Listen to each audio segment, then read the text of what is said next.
Hello everyone, my name is Kalpana Pandey. I have secured an All India rank 10T2 in UPSC CSE 2022 and I'm looking forward to this conversation with you. So first of all, I want to share about me. I have done my BA program in political science from Aryabhat College, University of Delhi, and I completed my graduation in the year 2020. I started preparing for UPSC in 2019 and around the last year of my college. So it was with college I was studying for the exam as well.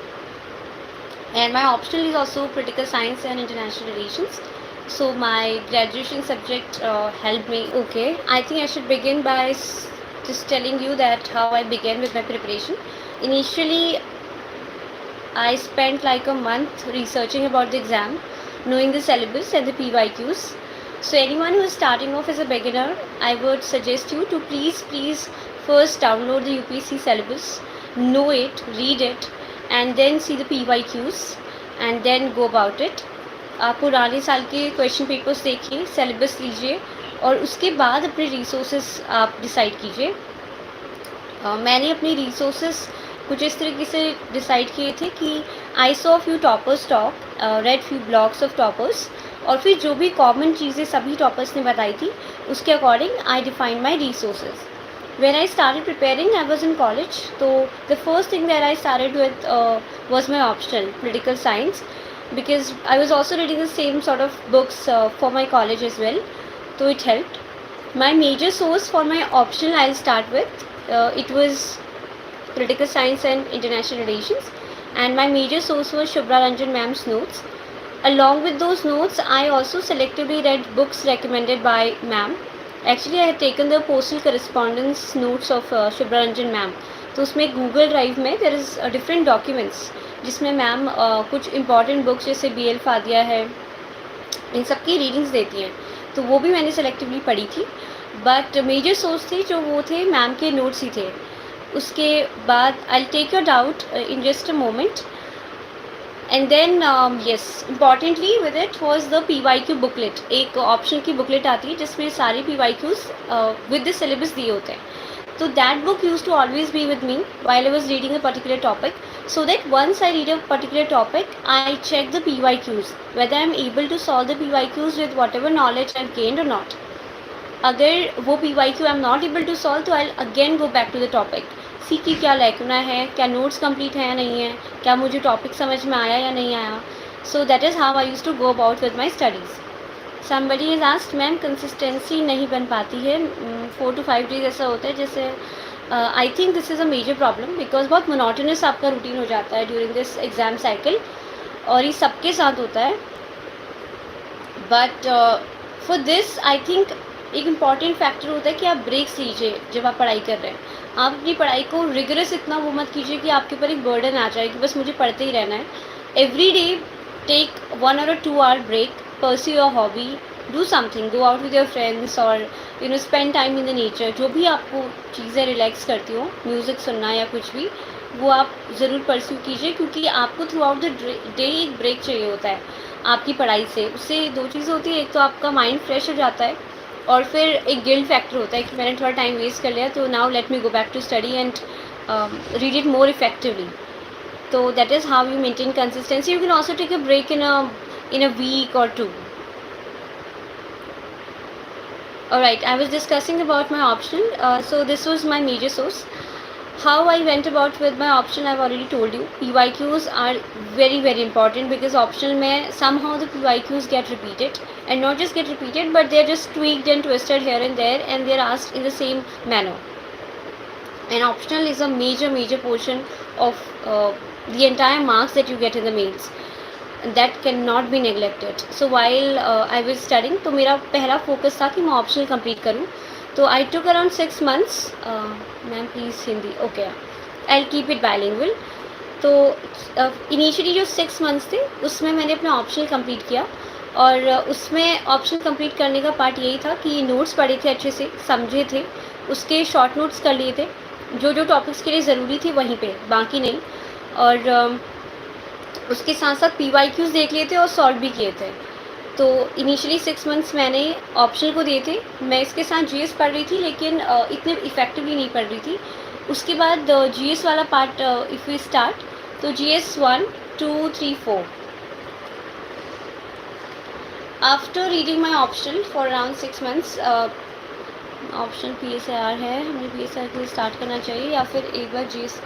Actually अगर मुझे अपना personal opinion देना हो तो मैं कहूँगी कि आप पीएसआर के साथ स्टार्ट कीजिए, क्योंकि पीएसआर एक बहुत ही डायनेमिक सा ऑप्शनल है। उसमें आपके बहुत सारे और भी सब्जेक्ट्स कवर हो जाते हैं, जैसे कि आपका GS1 का इंडियन नेशनलिज्म वाला पार्ट है, और मूवमेंट्स वाला पार्ट है, वुमेन मूवमेंट, वर्कर्स मूवमेंट, और उसके बाद आपका GS2 तो कम्प्लीटली उसमें मर्ज होता है along with IR part of it. बस एक गवर्नेंस एक पार्ट है जिसके लिए आपको एक्स्ट्रा थोड़ा सा एफर्ट करना होगा with respect to topics like education, health, all India services. But और GS4 का जो फिलोसफी वाला पार्ट है और जो फर्स्ट सेक्शन ए है, वो आपका मेजरली जो PSIR ऑप्शनल है उससे कवर हो जाता है। और considering about my this attempt, मुझे PSIR ऑप्शनल ने एक्सट्रीमली हेल्प करी थी to gain good marks in essay, ethics and GS2, and this is like a make or break for me to get into the list. तो I would suggest you कि आप PSIR के साथ start कीजिए, उसे wholesome अच्छे से पढ़िए, उसके साथ साथ आप अपना GS2 ट्रैक करते रहिए कि अगर कोई टॉपिक ये छूट रहा है। एक मेजर डिफरेंस होता है, आप जब ऑप्शनल और GS2 में डिफरेंस देखते हैं तो वो ये होता है कि आप ऑप्शनल के टाइम पे स्कॉलर्स को मेंशन करते हैं और थ्योरीज़ को मेंशन करते हैं, लेकिन GS2 में आप वो सब मेंशन नहीं करते, स्कॉलर्स और थ्योरीज़। आप बस जो टेक्स्ट है बाकी वो पूरा सेम रहता है।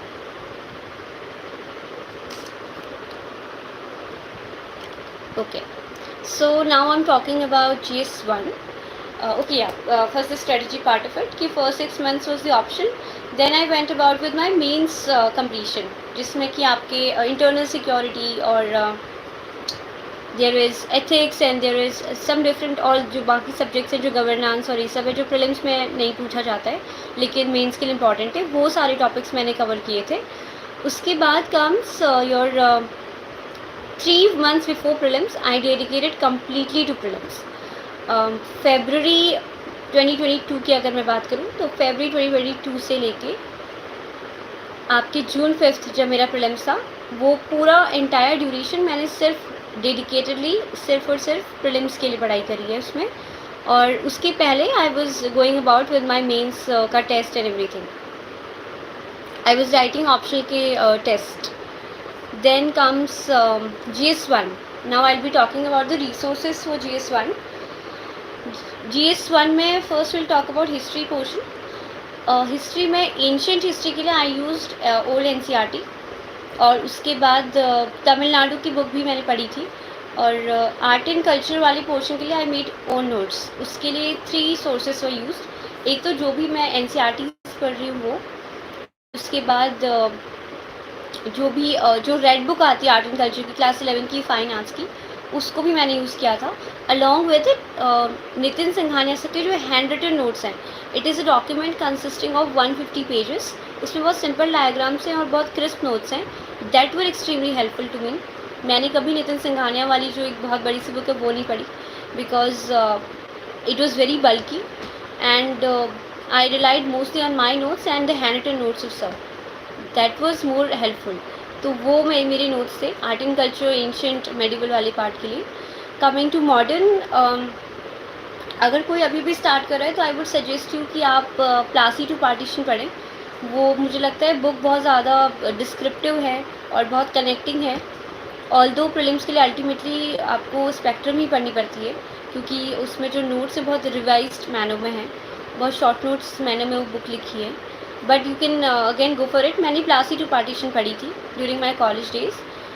It is a really good book, तो उससे आई थिंक मेंस में बहुत हेल्पफुल रही वो बुक। उसके बाद कमिंग टू पोस्ट इंडिपेंडेंस वाला part. For post independence although इतना जनरली पूछा नहीं जाता है, last year there was a question, but Nitin Sangwan sir के 50 पेजेस के एक नोट्स हैं,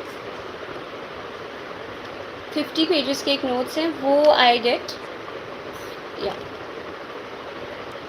and no more extra effort for post independence part. Coming to world history, I made my own notes world history में। World history के notes का source I would say कि आप किसी भी कोचिंग का मटेरियल इसके लिए यूज़ कर सकते हैं. I think vision is also good. Vision का वर्ल्ड हिस्ट्री का material you can use. You can make your crisp notes out of it. And since I was talking about कि आपको PSI ऑप्शनल पहले क्यों ख़त्म कर लेना चाहिए, क्योंकि PSI ऑप्शनल में आपका वर्ल्ड हिस्ट्री का मेजर पोर्शन ख़त्म हो जाता है. World war 1, 2, cold war, new cold war, तो that is helpful there also.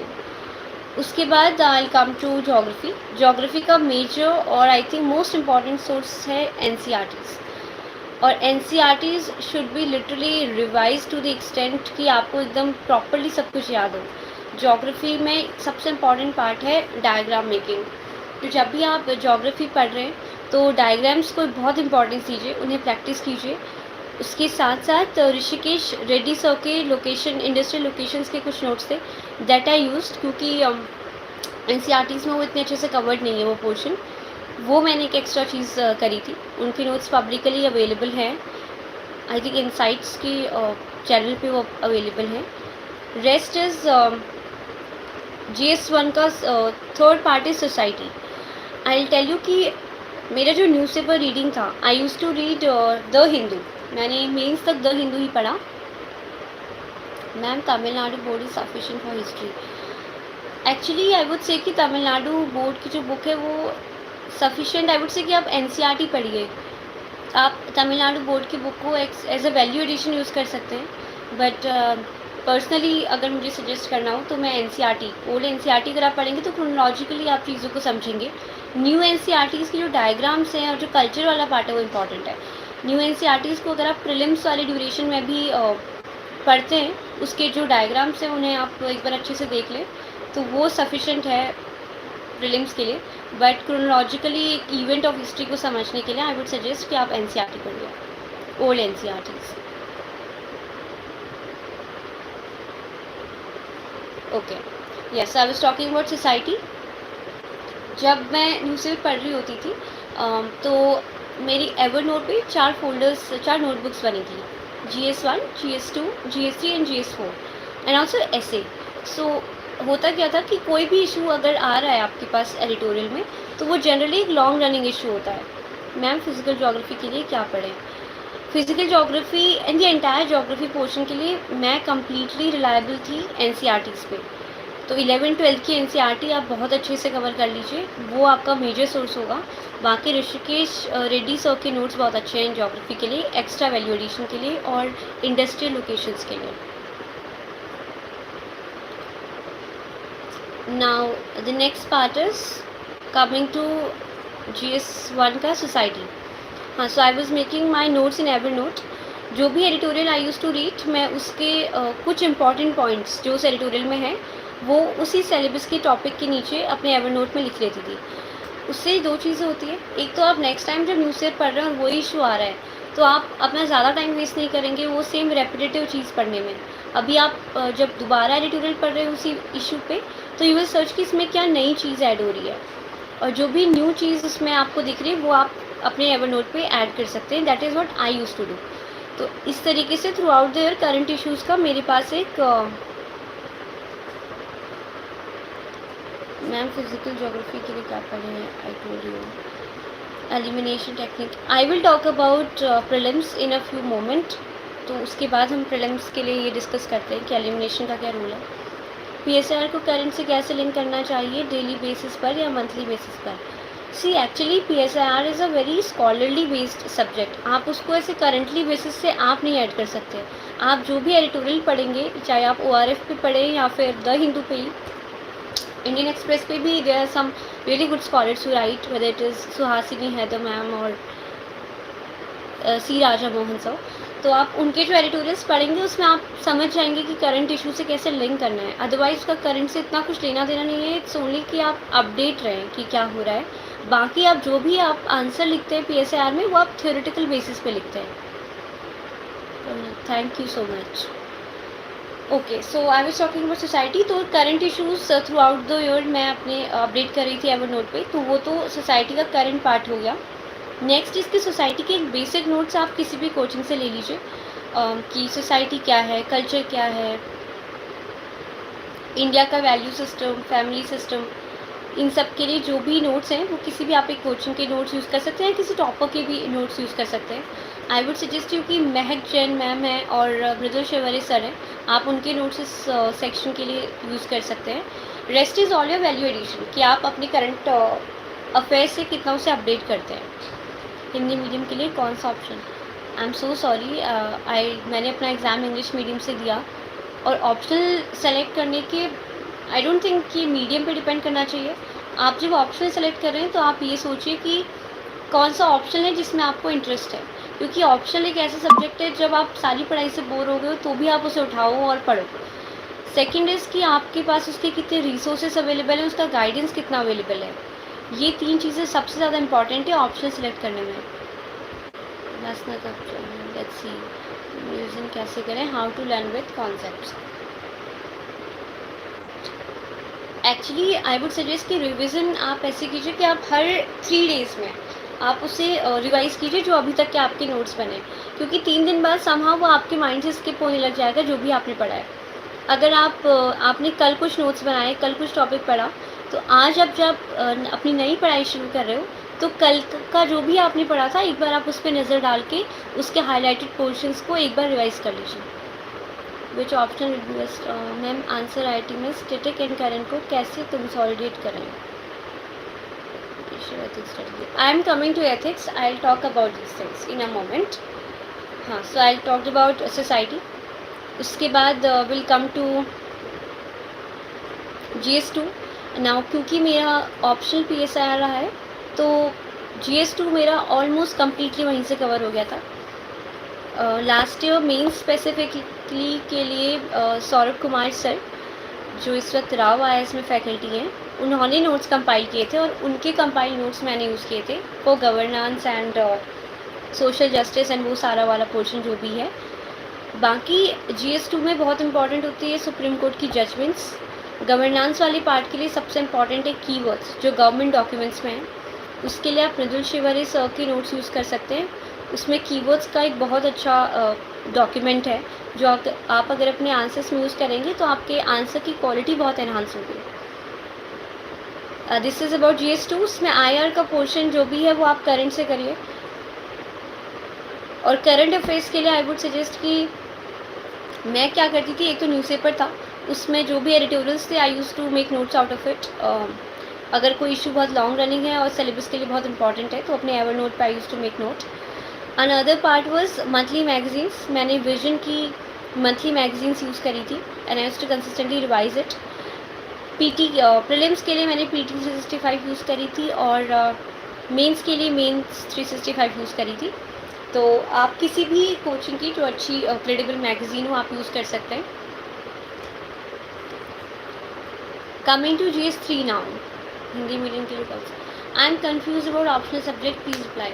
I think मैंने आपको रिप्लाई कर दिया है कि ऑप्शनल ऐसा है कि मैं आपको नहीं बता सकती कि आप कौन सा ऑप्शन चूज़ करें।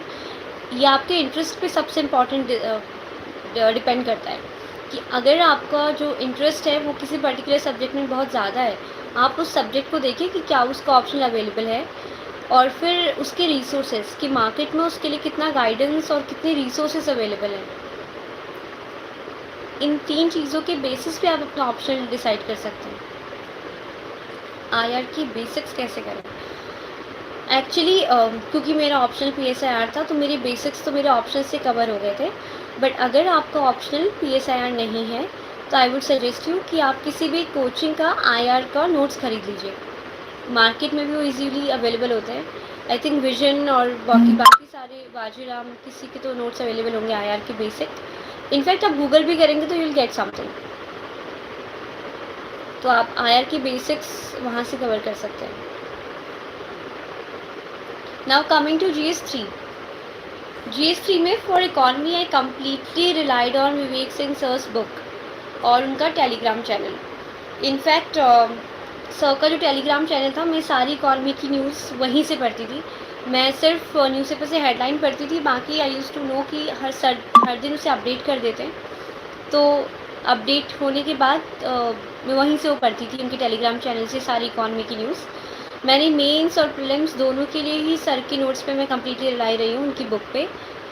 तो that was my source for economy. Now coming to environment. For environment मैंने अपने नोट्स बनाए थे from Shankar IAS and basics I told. Quality में नंबर कैसे एनहांस करें, I talk about it in a moment. हाँ, for environment I use Shankar IAS की जो बुकलेट है वो, और कुछ मार्केट में कुछ कोचिंग के अगर नोट्स अवेलेबल हो तो आप उनसे ये चीज़ें देख सकते हैं.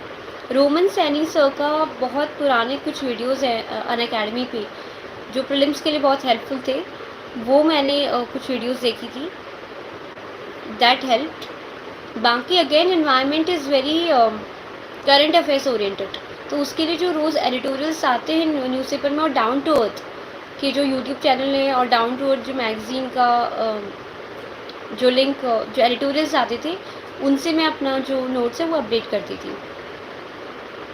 That is about environment. Now coming to science and tech. For science and tech I relied on current affair magazine.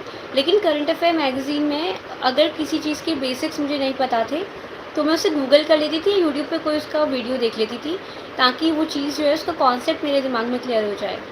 तो that is how I covered science and tech, but it was majorly current affairs based. Science and tech from basic.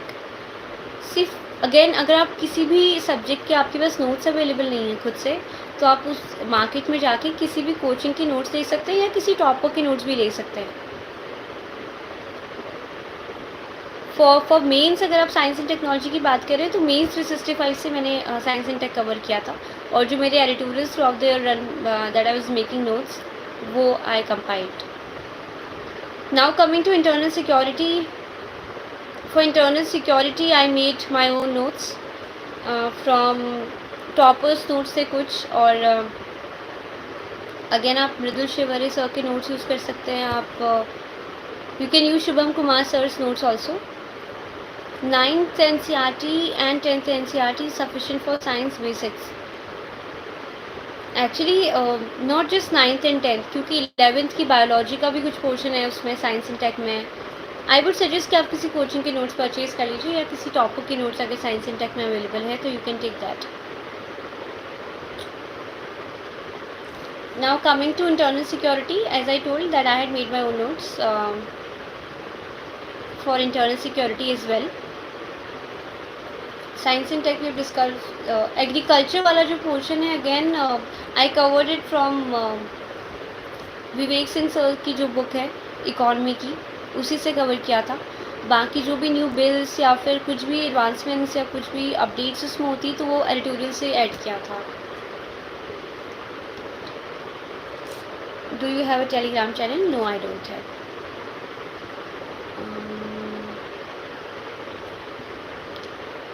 Ma'am, how to stay consistent. See as I told you कि सबसे important part है कि why you want to do this exam. अगर आपके पास एक strong reason है कि why I want to do this exam, तो you will stay consistent. If at all आपको लग रहा है कि आप किसी पुश की वजह से या किसी चाम की वजह से इस एग्ज़ाम साइकिल में आ गए हो, तो कंसिस्टेंट रहना बहुत मुश्किल है, क्योंकि बहुत ही डिमांडिंग और बहुत ही कंज्यूमिंग प्रिपरेशन होती है. बट ऑल्सो अगर कोई और रीज़न है कंसिस्टेंसी नहीं रह पाने का, तो आई वुड सजेस्ट कि आप प्रॉपर ब्रेक्स लीजिए पढ़ाई के बीच में. अपने आप को इतना ज़्यादा आइसोलेट मत कीजिए कि आपको अपनी पढ़ाई बहुत बोरिंग और बहुत हॉन्टिंग लगे. तो meet your friends and be in touch with your family and your close ones. Take breaks, maybe once in a weekend and twice in. How many hours you study during preparation? See, I would suggest कि rather than following कि मैं कितने घंटे पढ़ रही हूँ, I focus कि आज के दिन के लिए जो भी मेरे टारगेट्स हैं वो मीट हो रहे हैं या नहीं. तो I used to set my targets कि अगर मुझे नेक्स्ट 15 डेज़ में GS2 कंप्लीट करना है, तो उसके लिए मुझे कितने टॉपिक्स पर डे कंप्लीट करने पड़ेंगे, और पर डे के हिसाब से वो topics I use to see and I use to focus कि आज का जो टारगेट है वो मीट हो जाए. अब उसके लिए 8 आवर्स लगे, 6 आवर्स लगे या 10 आवर्स लगे, हाउ टू. बट या इट्स नॉट लाइक कि आप हर दिन 100% टारगेट्स मीट करते हैं. That is again I would से अ मिथ. तो एटलीस्ट 80% टारगेट्स आपके हर रोज़ मीट होने चाहिए. How many hours to study? How to analyze PYQs or syllabus? Many problem faces. Analyse you see you can use Mrinal sir's website, उसमें उन्होंने topic wise और syllabus wise PYQs analyse किए हैं, तो आप कम्प्लीटली उस पर रिलाई हो सकते हैं. That is a very good document. Ma'am, how to stay motivated to daily reading. As I told you, you should have a very strong reason. आपके पास एक स्ट्रॉन्ग रीज़न होना चाहिए कि आप इस एग्ज़ाम को क्यों क्लियर करना चाहते हैं. अगर वो रीज़न है तो आप मोटिवेटेड रहेंगे.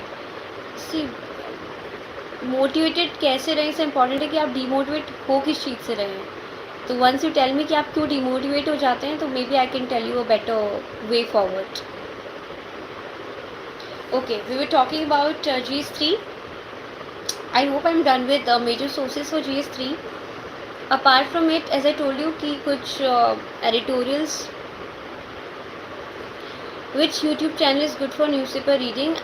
मैंने अपना newspaper reading खुद से I used to do. मैंने किसी YouTube channel को follow नहीं किया था, बट आई हैव हर्ड कि राउस का DNS इज़ रियली गुड. और मैंने एक दो बार उसे मेंस के टाइम पे देखा था जब मेरा न्यूज़पेपर छूट जाता था कभी. Ma'am, in UPSC what struggle you achieve? You don't achieve struggles. Okay. Internal security, science and tech, environment, economy is done, agriculture is done.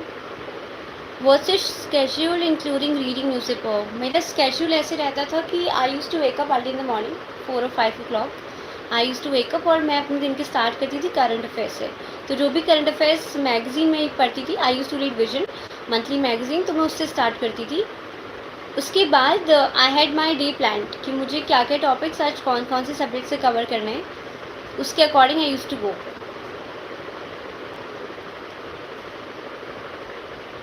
Ma'am, your current affair strategy, I told you already कि मैं current affairs के लिए mains तक the Hindu पढ़ती थी. उसके editorials के अगर कुछ इंपॉर्टेंट इश्यूज़ चल रहे हैं जो सिलेबस से बहुत रेलिवेंट है, तो मैं अपने एवर नोट में उसके पॉइंट वाइज नोट्स बना लेती थी इन डिफरेंट नोटबुक्स. उसके बाद मेंस तक द हिंदू था, और प्रीलिम्स के लिए आई यूज़ PT 365, मेंस के लिए आई यूज़ मेंस 365. और सौरभ सर ने लास्ट ईयर कुछ नोट्स कंपाइल किए थे फॉर गवर्नेंस पॉलिटी, वो सब भी I used. And monthly magazine of Vision. How to energise oneself, I feel sleepy while reading. How to energise oneself, why do you feel sleepy? I mean, is it a boring subject you pick up once? I think आप initial part of the day में वो subject उठाइए जो कि आपको थोड़ा सा इतना पसंद ना हो, ताकि जो second half of the day है उसमें आप अपना interesting कोई subject उठाएं, so that you can extend your study hours. Ma'am, how to less sleep when preparing for your quiz? How come you are sleeping when you are dreaming of such bigger things in life? See, I think sleep is again आपकी health का बहुत important part है. आप सोचिए कि आपका food habits क्या है, आपकी रेस्ट आप कितनी देर कर रहे हैं, आप फिज़िकली कितना एक्टिव हैं. आप स्ट्रेच कीजिए जब आप पढ़ रहे हैं कुछ देर तक, तो वॉक करके पढ़िए. Any literature subject optional UPSC is good. I am sorry, मुझे इस चीज़ का कोई आइडिया नहीं है. मैम, मेरा बेस PSIR में नहीं है. अब मैम, मैं कोचिंग लूँगी, प्लीज़ आप PSIR की स्ट्रेटजी बताइए कि PSIR को किस तरह. मैंने PSIR की स्ट्रेटजी ऑलरेडी इनिशियली बता दी है. मैंने शुभ्रा रंजन मैम के पोस्टल करस्पॉन्डेंस वाले नोट्स दिए थे, और उसके थ्रू गूगल डॉक्यूमेंट्स में मैम बहुत सारी रीडिंग्स भेजती हैं जो मैंने पढ़ी थी, और मेरा और कोई एक्स्ट्रा सोर्स नहीं था. मैंने मृदुल शिवरी सर के नोट्स यूज़ करे थे during mains for value addition. What is the optional PSIR? How you make daily time table? आप बैकवर्ड्स चलिए अगर आपको टाइम टेबल बनाने में कोई इशू आ रहा है तो. फॉर एग्जांपल, आपको अगर नेक्स्ट अटैम्प्ट देना है, तो नेक्स्ट जो भी प्रीलिम्स है उसके 3 to 4 मंथ्स पहले आप कम्प्लीटली प्रीलिम्स के लिए पढ़ाई करेंगे. उसके कुछ मंथ्स पहले आप कम्प्लीटली मेंस ओरिएंटेड अपनी स्टडीज़ रखें, मेंस प्लस प्री ओरिएंटेड. तो आई वुड सजेस्ट कि फर्स्ट 6 मंथ्स में आप अपना ऑप्शनल तो एटलीस्ट कवर कर लीजिए. Okay, wait. How you make your daily time table? PSR का करंट अफेयर के सोर्स एडिटोरियल्स ही है, या फिर ORF में आप एडिटोरियल्स पढ़ सकते हैं. वैसे जब आप मेंस की टेस्ट सीरीज़ लेंगे PSR के लिए तो क्रैश कोर्स में भी आपके जो करंट अफेयर्स से अपडेट हो जाएंगे.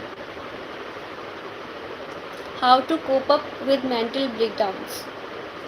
मैम ऐसे एंड एथिक्स के लिए कोड कैसे लिखें हैं? Okay, I am coming to that. I am coming to GS4 now. For GS4 my source was Lukman IAS के जो नोट्स थे उनके शॉर्ट नोट्स मैंने बनाए थे. और एज आई टोल्ड यू कि थ्रू आउट द ईयर मैं एडिटोरियल्स के नोट्स बना रही थी. कोई भी अच्छा एग्जाम्पल होता था न्यूज़ में, कोई भी IAS ऑफिसर है जिन्होंने कोई एक्सेप्शनल वर्क किया है लिमिटेड रिसोर्सेज में, उनकी एग्जाम्पल. और द बेटर इंडिया करके एक वेबसाइट है, वहाँ पे बहुत सारे ऑफिसर्स और people from different walks of life, उनकी स्ट्रगल स्टोरीज़ और उनके कुछ अच्छे एफर्ट्स जिनकी वजह से कुछ इम्पैक्ट सोसाइटी में क्रिएट हुआ है वो आता है. तो I use to consistently watch it and read about it. Saurabh sir के कंपाइल नोट्स मैंने एथिक्स के लिए यूज़ किए थे वैल्यू एडिशन के लिए. GS4 की अगर हम बात करें तो सबसे इम्पॉर्टेंट पोर्शन है GS4 का सेक्शन ए. अगर सेक्शन ए आपने बहुत अच्छे से कवर किया है तो फॉर केस स्टडीज़ आपको बहुत ज़्यादा हेल्प हो जाती है. तो सेक्शन ए के लिए आई वुड से कि सबसे इम्पॉर्टेंट चीज़ होती है कि to not follow the trend. आप ऐसे मत सोचिए कि क्वेश्चन मुझे इसका आंसर देना है और जो भी एग्जैक्ट आंसर होता है मैं वही, there is no exact answer in ethics. आप अपना पर्सपेक्टिव उस आंसर में डालने की कोशिश कीजिए.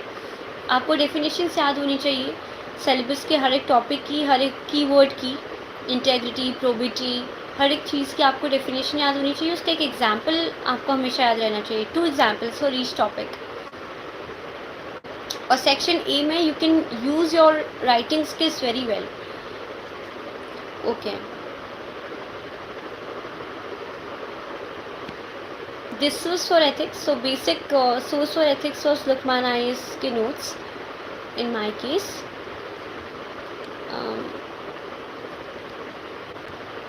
Interview में I'll come to interview in a bit. Just a minute. I think I have told you about GS 1, 2, 3, 4 and my option. Now I'll talk about essay. ऐसे के लिए सबसे इम्पॉर्टेंट चीज़ है कि आप अपनी राइटिंग स्किल्स डेवलप कीजिए. वो ऐसे होगा कि आप सबसे पहले इम्पॉर्टेंट चीज़ है आप टॉपर्स के एसेस पढ़िए. जो भी लास्ट ईयर ऐसे टॉपर्स रहे, मैंने विक्रम गरेवाल सर और महक जैन मैम, दीक्षा जोशी मैम, इन सब के एसेस बहुत अच्छे से पढ़े थे. तो आपको रियलाइज़ होगा कि जब आप इनके एसेस पढ़ते हैं तो एक फ़्लो है, एक कनेक्ट है, आप यू फील लाइक कि आपको आगे पढ़ना चाहिए. वो आने के लिए सबसे इम्पॉर्टेंट है कि पहले आपका GS कवर्ड हो. क्योंकि अगर आपको इश्यूज़ नहीं पता, सोसाइटी की चैलेंजेस नहीं पता, तो आप फिर ऐसे लिख नहीं सकते अच्छा. तो आपका GS अच्छे से कवर्ड होना चाहिए ऐसे के लिए. रेस्ट इसके आपने आज तक कुछ भी लाइफ में पढ़ा हो, कोई स्टोरी सुनी हो, कोई एनेक्डोट सुना हो, वो सब आपके हेल्प में आएगा ड्यूरिंग ऐसे. तो आप कोट्स का और एनेक्डोट्स का एक फ़ाइल मेंटेन कर सकते हैं फॉर ऐसे. आप जब अपना ऐसे स्टार्ट करते हैं तो you start with an anecdote, a quote, और maybe just explaining the topic अगर बहुत फिलोसफिकल ऐसे आया है तो. Then you go about exploring different aspects of the essay. ऐसे में जनरली क्या होता है, जो भी टॉपिक देते हैं जनरली एस्पिरेंट्स उसको एक ही डायरेक्शन में लेके जाते हैं कि जिस डायरेक्शन में वो पूछा है बस वही. आपको ऐसे के टॉपिक की, अगर आप एनेक्डोट से स्टार्ट कर रहे हैं अपना ऐसे, तो ट्राई कि आप उस एनेक्डोट से लिंक करके उसको कंक्लूड करें. But since I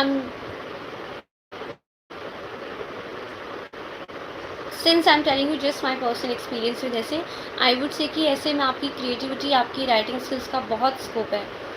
ma'am essay and ethics के लिए कोड कैसे लिखे, देयर आर न्यूमरस कोड्स जो आपको ऑनलाइन गूगल पे मिल जाएंगे. और बाकी आप अनुदीप दुरुशेट्टी सर के, I am sorry I forgot to mention, very important, उनके पास एक कोड्स का, उनकी वेबसाइट पे, उनके ब्लॉग पे कोड्स का एक पूरा PDF है. Most of toppers use it, तो आप वो यूज़ कर सकते हैं. How many hours you devote for study during UPSC preparation. As I told you already कि it's not about the number of hours, it's about, अगर कभी कभी मेरे डेली टारगेट 6 to 8 आवर्स में कंप्लीट हो जाते थे तो उतना टाइम, और कभी 10 आवर्स में नहीं होते थे तो 10 आवर्स भी लग जाते थे. तो time is not that important factor. Important factor is कि आपकी एफिशिएंसी कितनी है. How to evaluate answer for mains writing practice. अगर आपने कोई टेस्ट सीरीज ज्वाइन नहीं करी है तो आई वुड सजेस्ट कि आप किसी पब्लिक प्लेटफॉर्म जैसे कि इनसाइट्स या आईएस बाबा पे अपने आंसर अपलोड कर सकते हैं पीयर रिव्यू के लिए। अदरवाइज़ अगर कोई टेलीग्राम ग्रुप है जहाँ पे आप आंसर राइटिंग कर रहे हैं वहाँ पे, अदरवाइज़ तो फिर आप टेस्ट सीरीज लेंगे और आपकी कॉपीज़ इवेल्युएट होंगी। What's up love, thank you, love you too Sushmita. Okay Sush,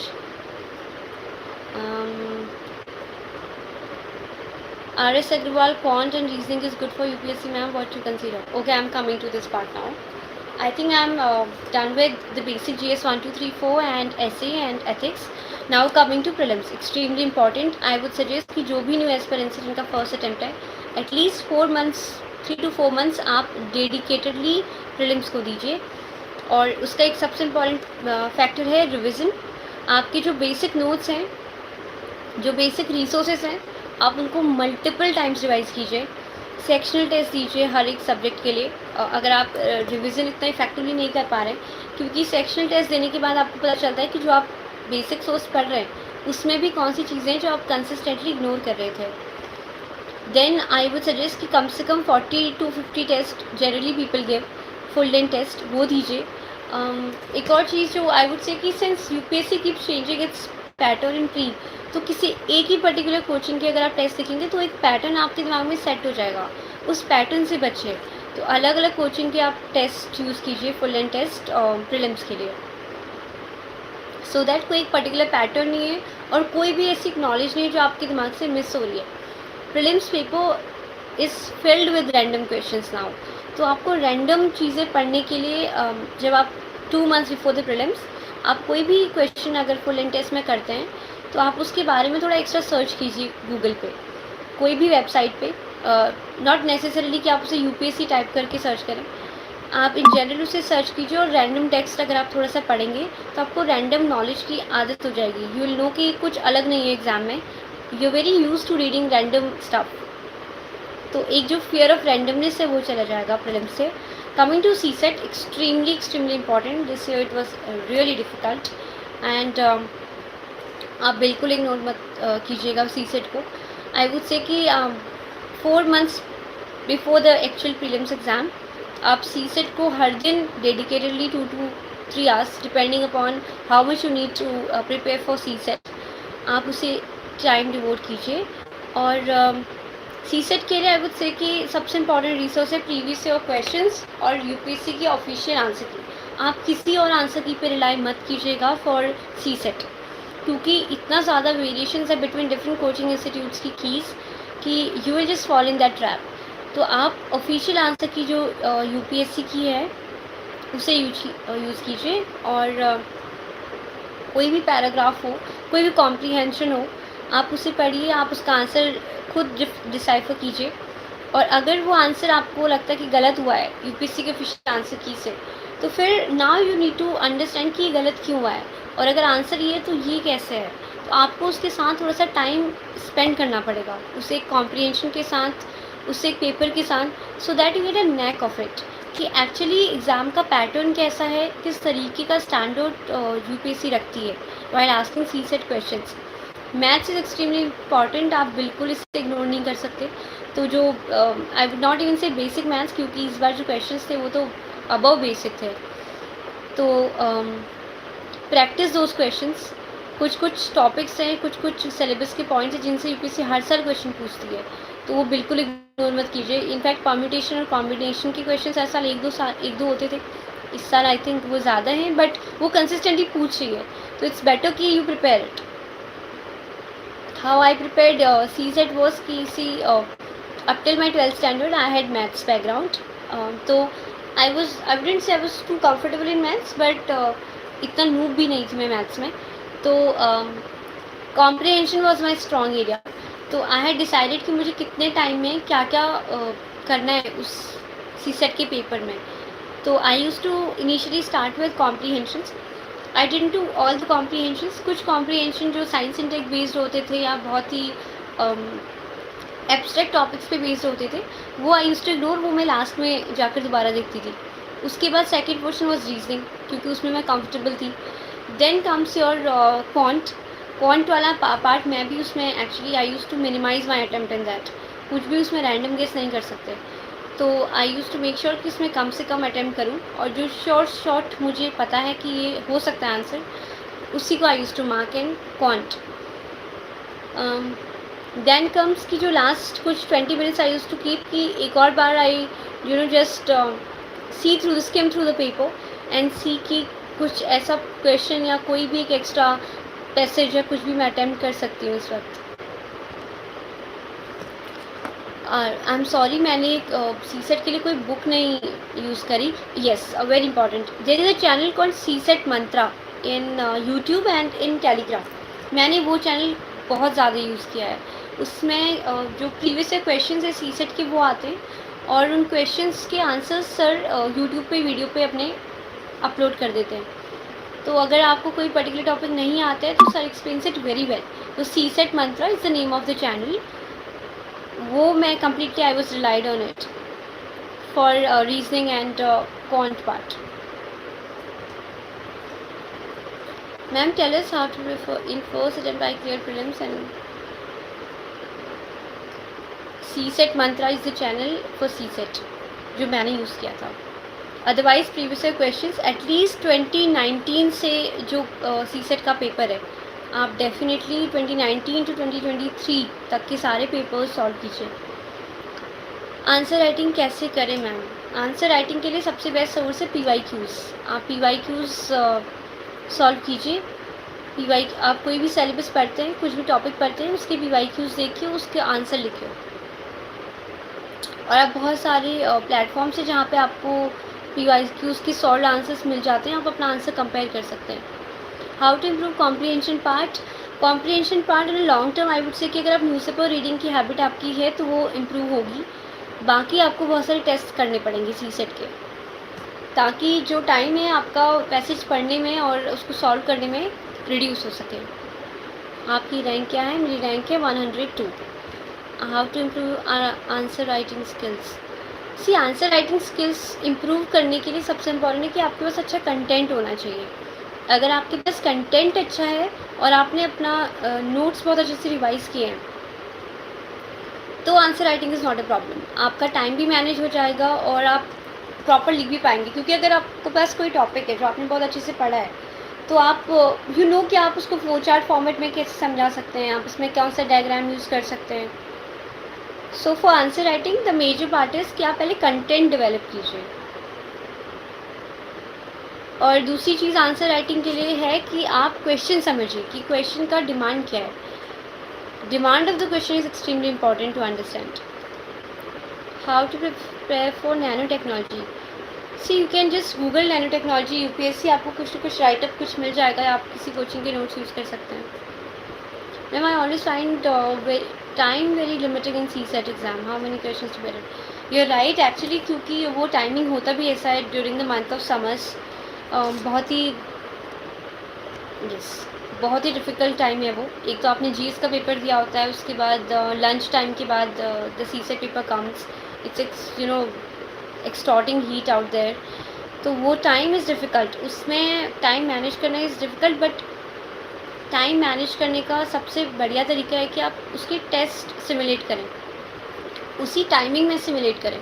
अगर आपको प्रीलिम्स देना है 27 मई को, तो मंथ बिफोर दैट आप उसी टाइम पे अपनी CSET के पेपर्स दीजिए, जो 2:30 to 5:30 वाला टाइम है।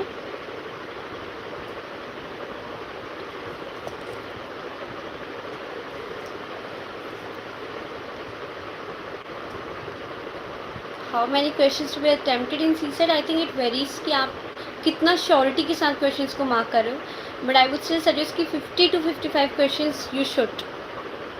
मैंने at least 53 questions. Good afternoon ma'am, my English language there are so many spelling mistakes, how to improve this problem? अगर आप इंग्लिश मीडियम के हैं तो आप ज़्यादा से ज़्यादा राइटिंग प्रैक्टिस कीजिए।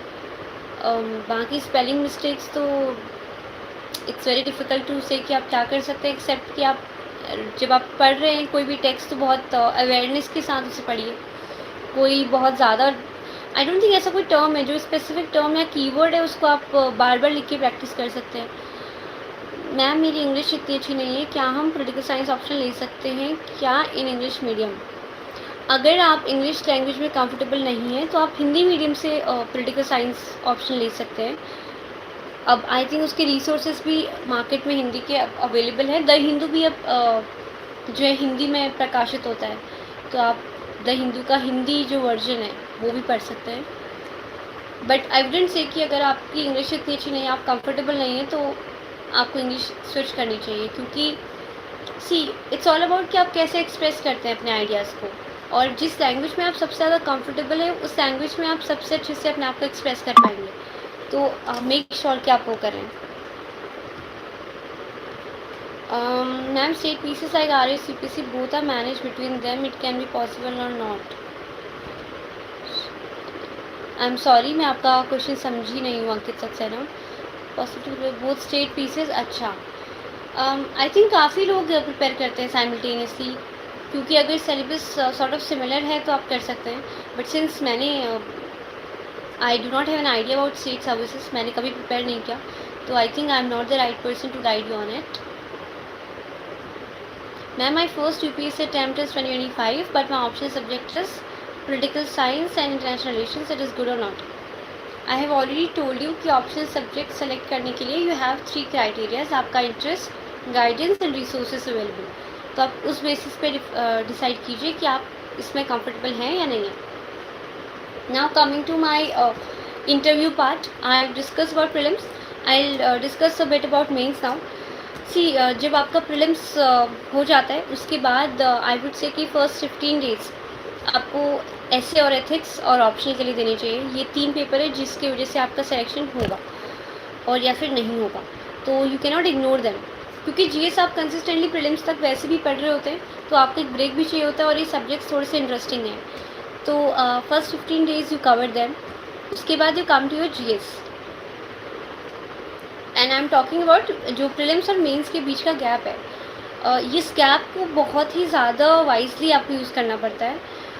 देर is no time for anything else except studying here, और you have to give a lot of test, mains के टेस्ट लिखने होते हैं, अपना आंसर्स इंप्रूव करना होता है, टॉपर्स कॉपीज़ आपको देखनी पड़ेंगी कि those who are scoring better marks क्यों स्कोर कर रहे हैं। अनदर पार्ट इज़ कि आप शॉर्ट नोट्स बनाइए हर टॉपिक हर सब्जेक्ट के लिए इसमें रीडिंग मेंस, क्योंकि आपको बहुत सारे क्रिस्प नोट्स बना के बार बार रिवाइज करना पड़ेगा।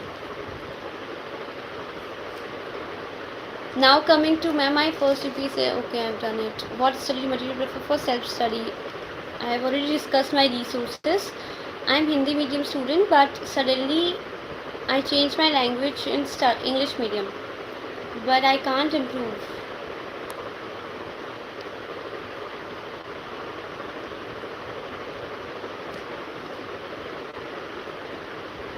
आपको सी आई वुड से कि अगर आपने लैंग्वेज चेंज करी है, तो अगर इतना इम्पॉसिबल अभी लैंग्वेज पे कमांड हासिल कर पाना, तो आप अपनी जिस लैंग्वेज में आप कंफर्टेबल है उसी में एग्ज़ाम दीजिए।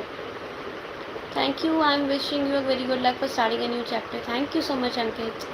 Ma'am UPSC please going to be tough day by day, how to prepare for it? You have to prepare for it by giving lots and lot of test, full length test, और all India mock test दीजिए, ताकि आपको starting से पता रहे competition का। अपने resources को बार बार रिवाइज कीजिए, और जो एलिमिनेशन ट्रिक्स हैं जो ऐसी चल रही हैं उन पर रिलाई मत कीजिए। सेकेंड इज साइकोलॉजी, आप प्रीलिम्स के एग्ज़ाम के लिए साइकोलॉजिकली प्रिपेयर होके चाहिए कि पेपर टफ आएगा, it will be very random, but you have to use your intelligent guessing there. Ma'am UPSC please going to tough, which resource is sufficient for economics? Vivek Singh sir की जो book है, I use it and it was more than sufficient for me. How many marks और rank is preferred in IAS officer? I am sorry, I am not able to understand your marks or rank. See, I think the service allotment will come and you will know it. Okay, now I'll discuss quickly about the interview preparation. After my mains, I waited till the results were out for mains, but till that time I was reading the newspapers and also sort of preparing my DAF. तो इस time पे आपको क्या करना है कि interview preparation is a very interesting preparation. आप इसमें बहुत ज़्यादा अपनी एरियाज़ को एक्सप्लोर करते हो, अपना बैकग्राउंड, अपना होम टाउन, अपनी हॉबीज़, अपने achievements. This a very interesting and fun part of the preparation. What happens in this is कि आप अपना डैफ जो है, डिटेल एप्लीकेशन फॉर्म, उसको बहुत अच्छे से प्रिपेयर कीजिए। नेक्स्ट पार्ट इज़ कि आप करंट इश्यूज़ के साथ इन टच रहिए बहुत अच्छे से। इस वक्त ऐसा होता है कि मेल्स में आपको दो पर्सपेक्टिव्स दिखाने होते हैं अपने आंसर्स में, positive, negative and way forward. आप उसमें अलग अलग रिपोर्ट साइड करते हैं, रिकमेंडेशन साइड करते हैं। है you have to back your own argument. Interview में आपको अपना ओपिनियन देना होता है। उसके लिए I read newspapers, I read the Hindu, the Indian Express and many more actually, Mint. मतलब I used to be reading different newspapers for making a balanced opinion. Um, then is communication skills. Many people try the mirror one कि आप mirror के सामने to just raise the confidence आप prepare करते हैं. That is one. Um, तो preparation for interview was basically DAF, current affairs और बाकी जो भी आपके अभी तक के नोट्स हैं वो ही आप पढ़ते हैं. I did it. Then coming to another part, mock interviews. Mock interviews are important क्योंकि आपको सबसे पहले तो सिमुलेट करना होता है कि अगर आपके सामने 5 से 6 पैनलिस्ट बैठे हैं तो आप उनके सामने कॉन्फिडेंटली आंसर्स कैसे देंगे. तो उसके लिए मॉक इंटरव्यूज़ थे.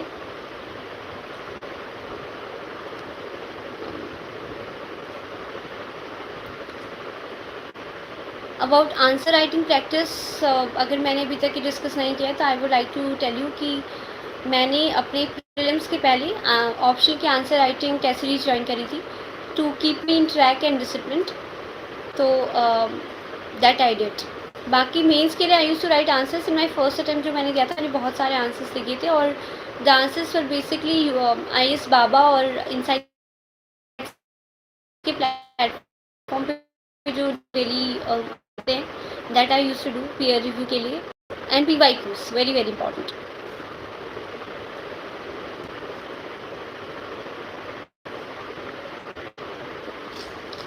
How many marks. Okay, world history का क्या सोर्स है. आई टोल्ड यू कि मैंने वर्ल्ड हिस्ट्री जो है शॉर्ट नोट्स बनाई थी कोचिंग इंस्टीट्यूट विजन के. आप नोट्स खरीद सकते हैं, मैंने वही यूज़ किए थे वर्ल्ड हिस्ट्री के और आप उसके शॉर्ट नोट्स बना सकते हैं. बाकी टॉपर्स नोट्स भी अवेलेबल हैं.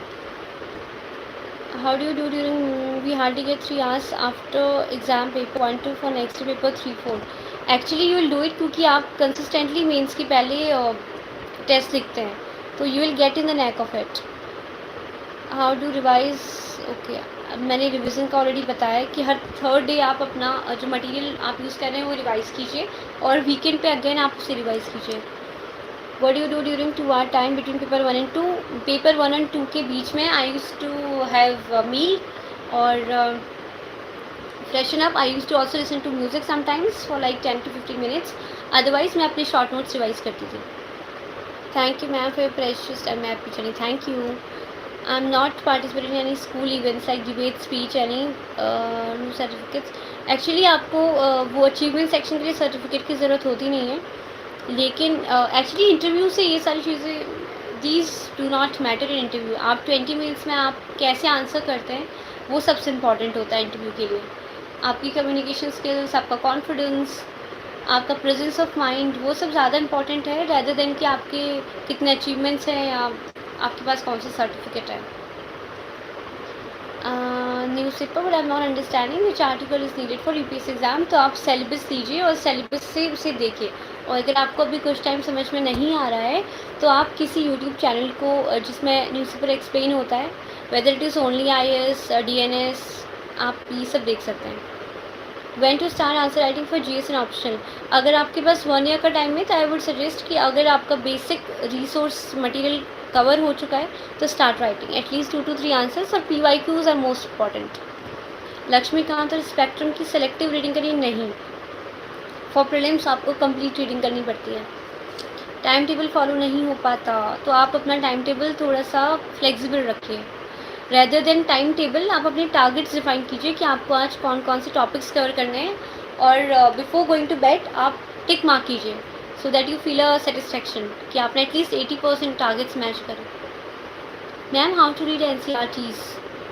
You read, these are very simple text. तो आई थिंक यूट्यूब पे कुछ वीडियोस भी अवेलेबल होंगी एनसीईआरटीज एक्सप्लेन वाली, वो आप देख सकते हैं अगर आपको कुछ और। Ma'am what about NCERTs? I read NCERTs of only 11th-12th, क्योंकि मेरा जो ग्रेजुएशन है वो बीए प्रोग्राम है पॉलिटिकल साइंस में, तो मैंने हिस्ट्री और पॉलिटिकल साइंस इसको अपने ग्रेजुएशन में पढ़ी है, तो मुझे 6th to 10th की ज़रूरत नहीं पड़ी एनसीईआरटीज़ की। अगर आपका बिल्कुल टच छूट गया है तो आई वुड सजेस्ट यू कि आप एक बार रीडिंग कर सकते हैं। Good luck to student, thank you so much Satya. What about the answer? Ma'am अब से 2024 के लिए बिगनिंग करके प्रिपेयर किया जा सकता है? बिल्कुल किया जा सकता है, आपके पास 1 साल का टाइम है। अगर आप उस टाइम के लिए अच्छे से स्ट्रेटेजाइज करेंगे तो आप बहुत अच्छे से प्रिपेयर कर सकते हैं। Ma'am where are you from? I am from Bageshwar, it is a district in Uttarakhand. Ma'am history के लिए डायरेक्ट स्टैंडर्ड बुक से पढ़ सकते हैं क्या? आप हिस्ट्री के लिए डायरेक्ट स्टैंडर्ड बुक से, अगर आपका बैकग्राउंड ह्यूमैनिटीज़ का है तो बिल्कुल पढ़ सकते हैं। अगर आपका बैकग्राउंड साइंस का है या नॉन ह्यूमैनिटीज़ बैकग्राउंड है तो आई वुड सजेस्ट यू कि आप पहले एनसीईआरटी पढ़िए।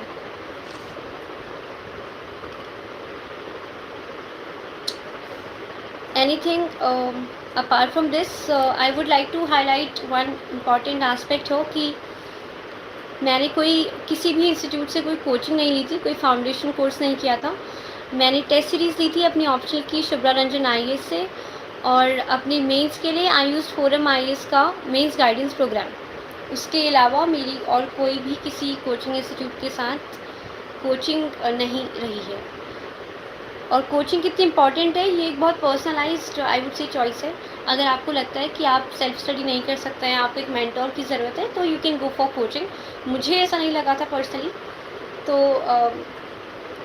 रिसोर्सेज अगर आप एक बार अपने डिफाइन कर लें तो उसके बाद things become easier. Ma'am please create Telegram channel. Okay, I will see about it. What about current affairs? I have already told you my resources. Monthly magazine कौन सी? आप कोई भी कर सकते हैं, मैंने विजन की करी थी। Mistakes which should be avoided in UPSC preparation? Mistakes ये हैं कि सबसे पहले तो आप अपने आप को जो है अपने रिसोर्सेज लिमिट रखिए। एक्स्ट्रा मार्केट में जो भी रिसोर्सेज आ रहे हैं सबके पीछे मत जाइए। उसके बाद which coaching is good? I am sorry, I have no idea about coaching institutions. और रिसोर्सेज लिमिट रखिए। टाइम बाउंड मैनर में अपने टारगेट्स डिफाइन कीजिए और उसे कीजिए। PYQs को बिल्कुल इग्नोर मत कीजिए। सिलेबस हमेशा आपकी डेस्क में होना चाहिए while reading the newspaper, while solving any question, कुछ भी आप पढ़ रहे हो तो ये इंपॉर्टेंट चीज़ है। PYQs, syllabus, limiting the resources, और एक पॉजिटिव ग्रुप में और पॉजिटिव सर्कल में आप रहेंगे तो it's way better. I think I am done with almost everything here. How to balance family, friend, any kind of relationship with study? See, you need to understand that right now your priority is your studies. Baki, you can, if you're living away from your family, you can give a call to your family any day, I mean every day. You can meet your friends sometimes. So that is how you balance it. If you are in a good friend circle, in a stable relationship, then I think they will balance you rather than you balancing anything. What about essay writing? I have already discussed essay writing. How to prepare science and tech discussed. If you fail in UPSC exam, the second option is, I think ये बहुत ही personal again question है कि आपका क्या background है और आपके पास कोई प्लान बी है या नहीं है। तो आई वुड से कि इनिशियली आपको फर्स्ट 2 अटेम्प्ट्स में क्लियर करना आपका गोल होना चाहिए। उसके बाद तो आई वुड से कि you should consider a plan B. I think I'm done with almost everything now. I'll take a few more questions if possible, but it's already been an hour. It was really nice talking to you all, and thank you for having me. Thank you UPSC Time for having me, giving me this opportunity and this platform to connect with the fellow aspirants.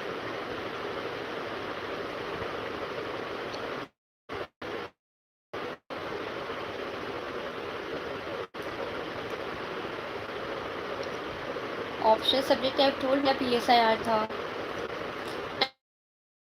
If you want to access my, और I do not know कि अगर optional copies upload हुई हैं, तो if at all they will be in the Shubhra Ranjan IAS channel.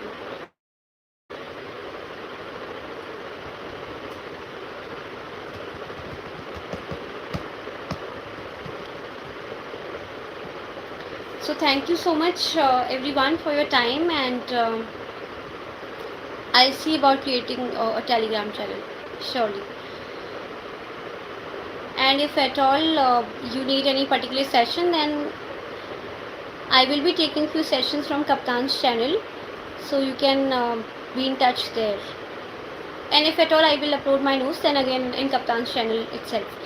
So thank you everyone for having me, and it's been a lovely time talking to you all. All the very best, all of you. Please do not give up, and you are in the right path. This exam is worth going for, and it will change your life and your entire persona in a matter of a year and two. So you are in the right path. Go ahead. All the very best. Thank you